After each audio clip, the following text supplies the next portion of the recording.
response to Israel's decision to build housing in the eastern parts of Jerusalem, that the Obama administration responded disapprovingly. This is somewhat surprising because many times, certainly in the past, while the U.S. and Israel had different views of the status of East Jerusalem, decisions like this have been made for years since 1967, and generally U.S. administrations did not comment. Now, the whole notion that East Jerusalem is occupied territory, and therefore Israel has to handle it in some kind of special way, is also a very difficult argument to accept. Many of you might remember the British Mandate over Palestine, a League of Nations mandate, which did not establish any different status for Jerusalem as opposed to any other area of Palestine where the Jewish national home was supposed to be built. Now, when the United Nations decided on dealing with this issue and proposed the partition of Palestine, Jerusalem was envisioned to be, for 10 years, an international city, called in Latin corpus separatum, a separate entity. And the UN was going to administer Jerusalem while there was a Jewish state that would be erected and an Arab state that would be erected. Well, what happened to the corpus separatum when 5 Arab armies invaded this area? And who defended Jerusalem? Unfortunately, the UN did not lift a finger to defend this entity that it created.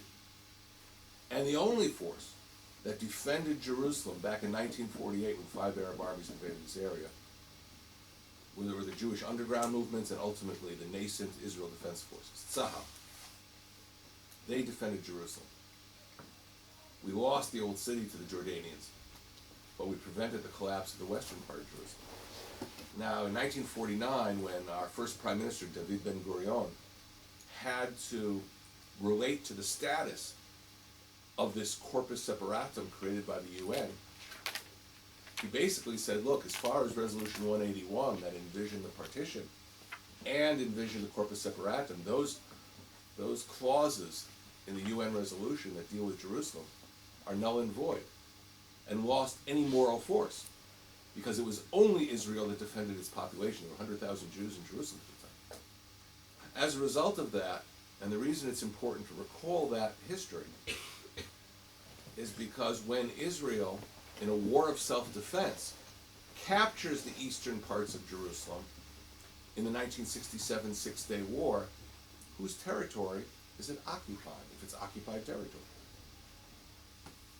Now, when the Jordanians came in as Transjordan, that was the previous name of their kingdom, they annexed East Jerusalem. How many countries in the world recognized that there was Jordanian sovereignty in Jerusalem? One. Not Britain. Britain recognized the annexation of the West Bank. They didn't recognize the annexation of Jerusalem. Only Pakistan. So here was an annexation of an area which they claimed was under Jordanian sovereignty, which was a springboard for attacking Israel. Israel recovers it in a war of self-defense. Can you say that Israel is occupying somebody else's territory? Who did that belong to? Jordan? No. Did it belong to the corpus separatum? It was never established. In fact, it failed before it even was set up. And therefore, Israel has a claim to Jerusalem which is stronger than any other claimant. An international legal expert. His name is Stephen Schwebel, asserted back in 1970